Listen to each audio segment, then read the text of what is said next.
Hello Dungeon Explorers, I'm King Link and today I'm reviewing Moonlighter. Now I'm covering this game because it's in the Humble Monthly Bundle for July 2019 along with Hellblade: Senua's Sacrifice, which I reviewed last year. I'll link that review at the end. With that said, Moonlighter is a great game. It's in that same genre that we find Reciteer, the item shop tale, if I'm saying that right. It's all about running an item shop and of course hunting for loot that supports that item shop. I mean, if we really want to go back, there was a feature like this in Dragon Quest IV on the NES, if I remember right, but the idea of the item shop isn't new. However, Moonlighter does some really interesting things with it, and for the most part, it works. Let's start with the look of the game. Now, Moonlighter is all about this kind of old Zelda from the NES style top-down view. The main character you see moving around does remind me of Bastion's character for some reason, and the combat's really nice in my opinion. I'll try to show some of that off. For the most part though, Moonlighter really has two major phases. Clearly we're inside of a dungeon on the screen right now, I'll show more of that later, but let's show the other side of the game. Now you also have this. This is the item shop that our main character runs. And NPCs are going to come in, try to buy stuff, and the player will have to restock items and try to make it a functional shop, and it works. The items are interesting and they look good, though I will say that it's not always clear what each piece is before you pick it up the first time, but the look of each item is unique enough that you'll eventually know what you might find on the ground and how much it's worth. For instance, you'll see me tossing away vines and roots because they're kind of cheap items, and I know it just by visual cues. In addition, the town itself looks good. Not great admittedly, but you won't be spending that much time here. In fact, most of my time in town was either walking to the blacksmith or walking to the dungeon. Now, yes, the graphics are good, but there's one more big piece I want to try to show here. This is the boss monster of the first dungeon. These are actually the big encounters of the game, the huge arenas, and honestly, I think this is where the game looks the best. But overall, Moonlighter is more serviceable in the graphics department than anything, and honestly, I think it does fine for what it tries to do. It's really a dungeon crawler and a loot 'em up and an item shop simulator, so this style really works. You know, and as a dungeon crawler, loot 'em up, or an item shop simulator, Moonlighter doesn't really need a story. But let's show those opening scenes again, and the fact is, this is a nice intro to the game. It sets up the motivation for our main character, he's named Will, and why he wants to go into the dungeon. There's also this mythical fifth dungeon, and that's the story. Good, we're kind of done here. The bad news though is, we're not. Here's the thing, I'm not going to be showing this, but there is more story. And the reason I'm not going to show it is because it's at the end of the game. Like, post the last boss. That's really where the story shows up again. And the fact is, it's also kind of terrible. And I hate to do this because, yes, an attempt was made, but that attempt really wasn't necessary and it really doesn't work. The story goes off the deep end and tries to explain like the roguelite elements in the game. And it's just terrible to me when silence would have been a better solution. There are other little pieces like finding these little notes on the ground that I am showing or the camp areas for previous adventurers. And these will tell a little more story, but it's not really a lot, and that would have been fine to me. I really want to thrash the story here because it's really stupid. I mean, I really can't get over it, but I'm not going to go into exactly what's wrong with it. But let's talk about what really matters. Moonlighter is about an item shop and a dungeon crawler, so let's start with the item shop. Now, Will, our main character, runs this item shop and he's going to be selling items from the dungeon. You might find wood or roots or vines, but you can also find some pretty good loot as you'll see here. Or tools, even books of knowledge, and that's where Will is going to be making some serious money. Each item has a base price, where the people will buy it gladly and you get the maximum amount of value for you.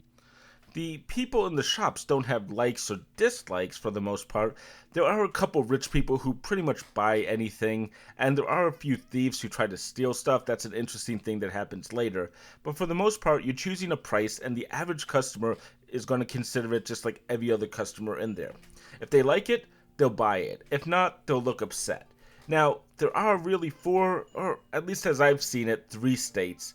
There's the must buy, where you'll see people with big gold eyes. That means that I've sold it too cheap. There's a normal buy, where people will accept the price and that's what you want to hit. And then there's the no buy states. There's the angry at the price, and then there's the it's too expensive, I'm not buying it state. And when these are when they think the price is a little bit too expensive. From here though, Will's going to have to keep adjusting the price to nail that perfect price. Now, there are some more stuff. There's supply and demand ideas, like if you don't sell something for a while, the price ends up going up. The same is true when you oversell an item, the price goes down. But honestly, the part that I only triggered was the higher prices. I only hit overselling it once.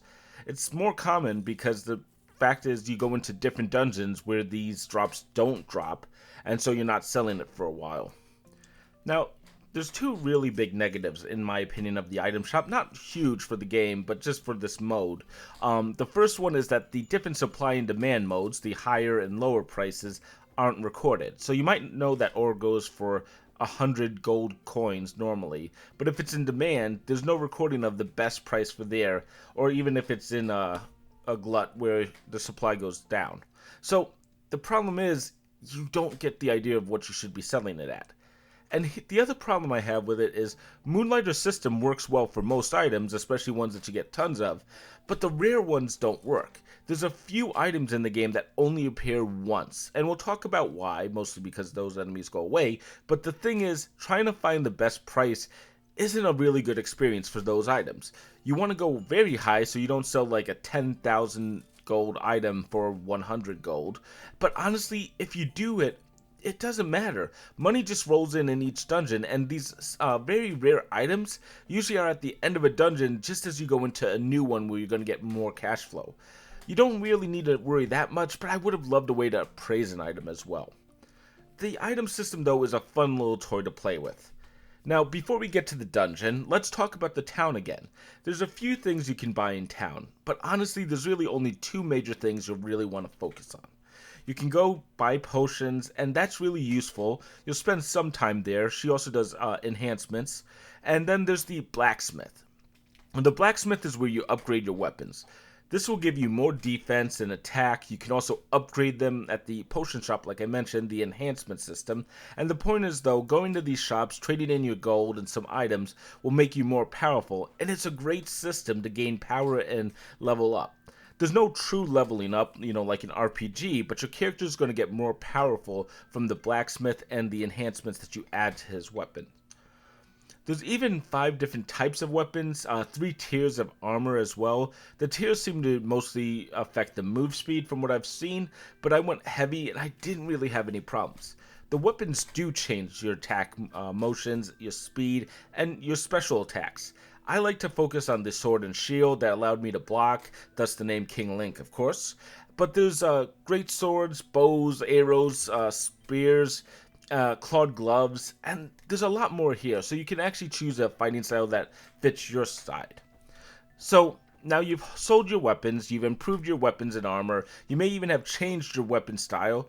Let's talk about the real core of Moonlighter. Everything else is important, but at the end of the day, much of your time in this game is going to be spent diving into the dungeon and fighting your way through hordes of enemies. Now, the enemies who appear in each dungeon is based on the type of dungeon. I am going to be focused on the first dungeon of the game out of 4 real dungeons, and it's called the Golem Dungeon. The Golem Dungeon has a set type of enemy, mostly golems, rocks, and so on, as you'll see, and each dungeon is set up to be 3 levels long. The first 2 levels end with a mini-boss, who should be on the screen now, and the 3rd level leads to the final boss of the dungeon. Now, the mini-bosses are really good. They're simple fights, but like I've mentioned, the boss of the dungeon is the big bad fight that you're looking forward to, and those are all really well done. In fact, they're so good I was looking forward to fighting them again as I get stronger, even if the loot wasn't as great the second time around. And here's the thing, that's not how Moonlighter works. You only get to face the cool end of dungeon boss one time, assuming you win. That's 1 time per save file, and since the games save after killing them, that kind of sucks. Now, of course, you can copy a save file and do it again and so on, but it's so much work outside of the game. I just don't understand why not allow the players to fight a boss a second time, or maybe add a boss rush or something. You see, here's the thing, I beat the final boss on the normal difficulty, which is the easy difficulty. There's 3 difficulties here, normal, hard, and harder. And the thing is, when I was done, I wanted to go back and try to beat him again on the hard difficulty that I was struggling with. I couldn't. The game stopped you from these great fights happening more than once, and honestly, those are kind of the best parts of the game. You see, like, most of the game is kind of a grind to get to those points, and I really would have loved to see them again or just fight them a second or third time because I really enjoyed those big epic fights. Now, the combat in Moonlighter is actually really solid. There's dodges along with the normal combat you'd expect from a Zelda-esque game, and the fact is the dungeons are really engaging. The first time you step into any dungeon is kind of difficult due to your weak equipment and not knowing the enemies. You'll definitely feel yourself growing more powerful as you upgrade all your armor. And the thing is, I really like the progression here. Now, the one downside to Moonlighter's progression is around the third or fourth dungeon, everything feels like it's becoming routine or you're just going through the motions. You're striving to unlock this mythical fifth dungeon, but you're unlocking a similar dungeon each time you complete one anyway, so the fact that there's this mythical fifth dungeon doesn't feel that special once the third dungeon is unlocked and the fourth dungeon's unlocked. There's also a limit to how much you can progress per dungeon. Each tier of weapons and armors is locked by the tier of the dungeon because that's where the items that you need for it drop. And it's a way to get you to focus more on reaching the next tier, but a single upgrade for each dungeon feels like a very short curve, as there's only the 3 levels and a big boss, and again, one time for that big boss. It's not bad, but I would have loved more. Like I said, boss rush would have been really nice here. Now, there's of course more to this game. There's hidden rooms. There's a really good inventory system that I haven't talked about that you can discover on your own. There's a number of upgrades that you can get for your shop, even mini quests that you can do for patrons to make more money, even though money at that point kind of becomes a joke. And the fact is, none of this really changes Moonlighter at its core. It's an item shop game with a great dungeon crawler attached to it. And you know, much of Moonlighter really does work. While I do have some issues with the story, I still had a ton of fun for the 12-ish or so hours I played on my main save file and the multiple I played just doing other things or even grinding out a few achievements. There's even a new game plus mode if you really want to tackle the game again. I'm only showing the original game here, not the additional one. Though the enemies actually get more powerful when you play that, it is a way to extend your fun. Overall though, Moonlighter is quite fun, and I recommend it for that.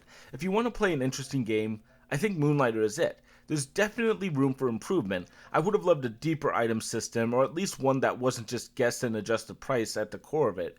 And I would have loved to fight the bosses a second time. Like I said, boss rush mode, something else. But what is here is very solid, and I recommend it based on that. I give Moonlighter a 4 out of 5. You know, Moonlighter is a great game, and I'm glad it's in the Humble Monthly Bundle. It's well worth it to pick up and play, and honestly, it's probably worth the entire $12 on its own, though I also say that definitely about Hellblade Senua's Sacrifice. So with that said, well, I don't know what else to say about Moonlighter, but this was a good one. With that all said, I think we're at the end of the video, so thank you very much for watching. I hope you've enjoyed this, and honestly, I'm glad to be back to doing this after the trip to E3. Now, if you've enjoyed this, definitely consider subscribing, but just do all that YouTube stuff, you know, like, comment, and subscribe as your heart tells you. And until next time, I am, of course, King Link, and thank you very much for watching.